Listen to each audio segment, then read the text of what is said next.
Hello and welcome to Business Sense and Emotional Intelligence, communicating your way to success.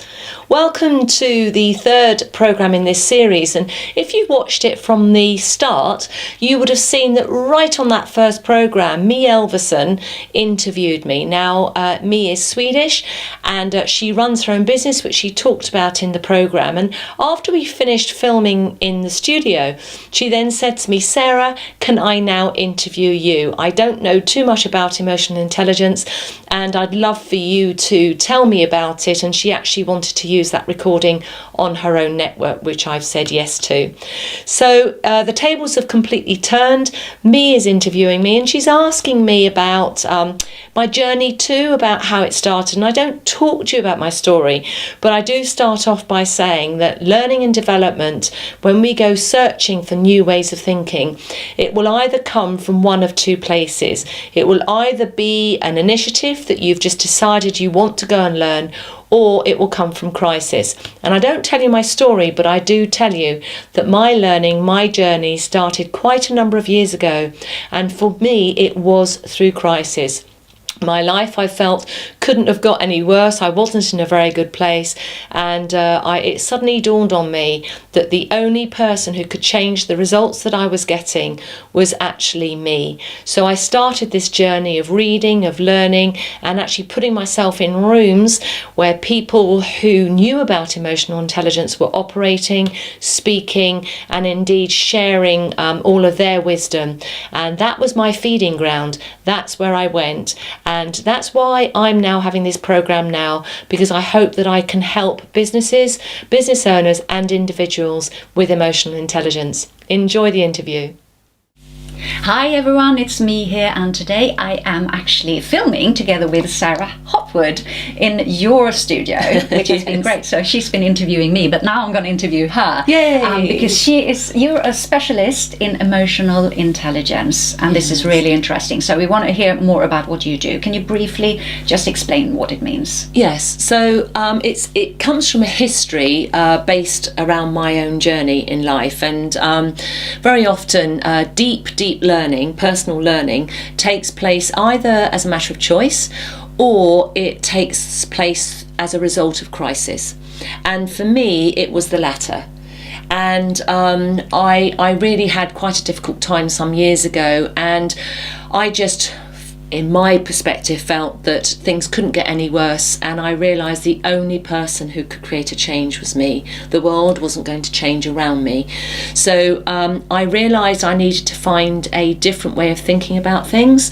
I had already started to identify that some of the problems that I was experiencing were actually caused through my own actions, and I started to learn a little bit about filters. And when somebody talked to me about filters, and the sentence was very, very simple, and it was basically, we will always filter what supports our belief system. And it was positioned with the facts that there is so much out there in the universe, there is so much noise going on around us all the time, that none of us can process all of it. So as human beings, we will always wire, or we are wired to then filter, because we can't absorb it all, we will filter what, if you like, sits comfortably or what makes sense to us. And so therefore that is then linked to our belief systems, which took me on a journey. My journey started where I realised I have to find a new way of thinking, because the rights and wrongs of things that had been done wrong to me or things that I had done wrong, none of my tactics, if that's the right word, or coping mechanisms were actually being very successful. And that was the beginning of my self-learning into emotional intelligence, and I just absorbed it like a sponge. I read like mad, I Googled, I asked questions, I put myself in the presence, in the room with people who were talking about emotional intelligence and different ways of thinking.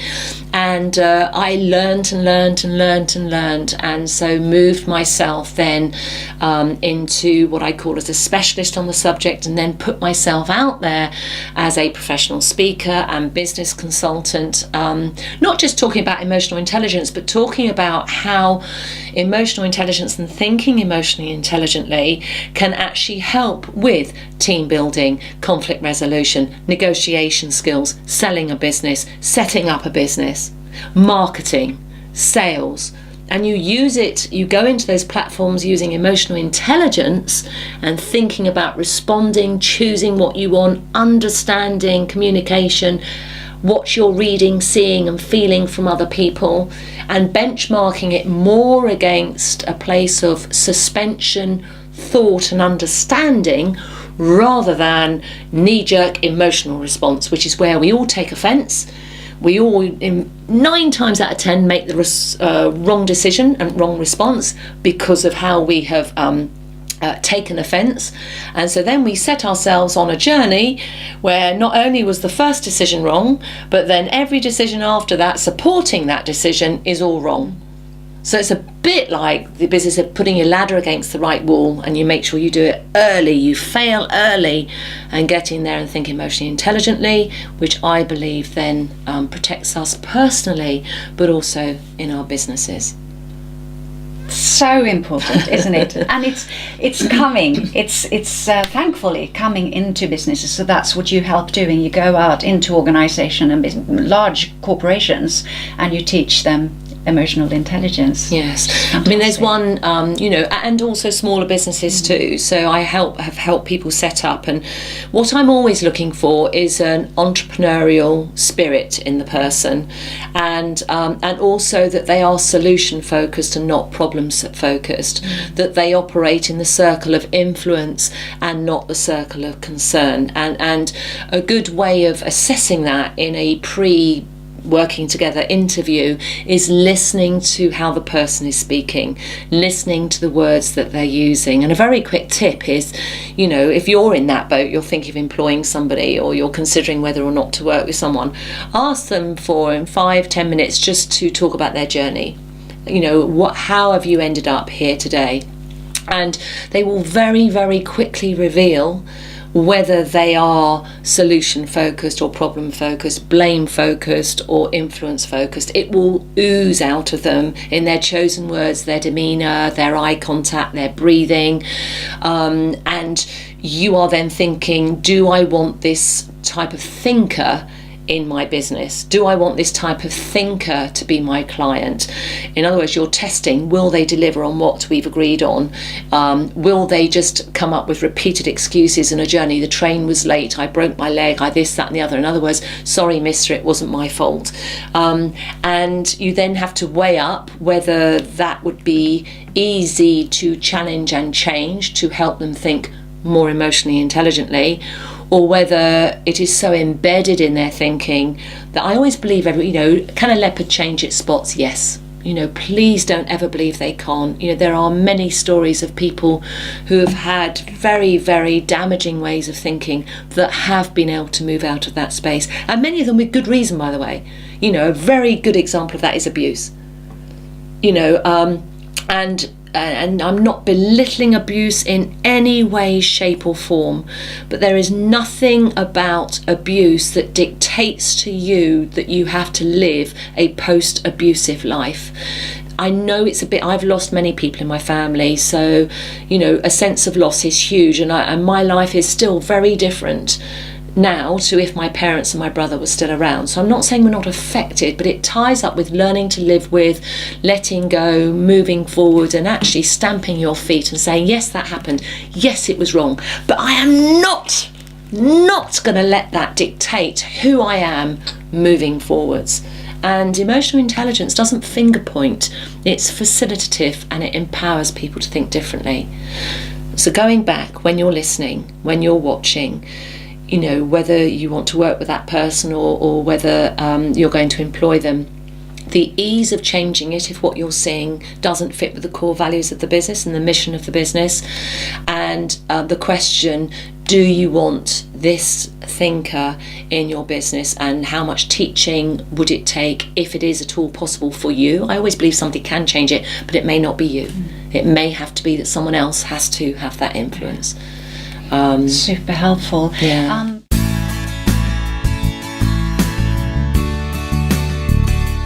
EQ, emotional quotient, is better known as emotional intelligence. It is a tangible tool that can sit alongside your services or your product, and it can be taught. Leaders with high EQ have less stress, they're more effective, and they earn more money.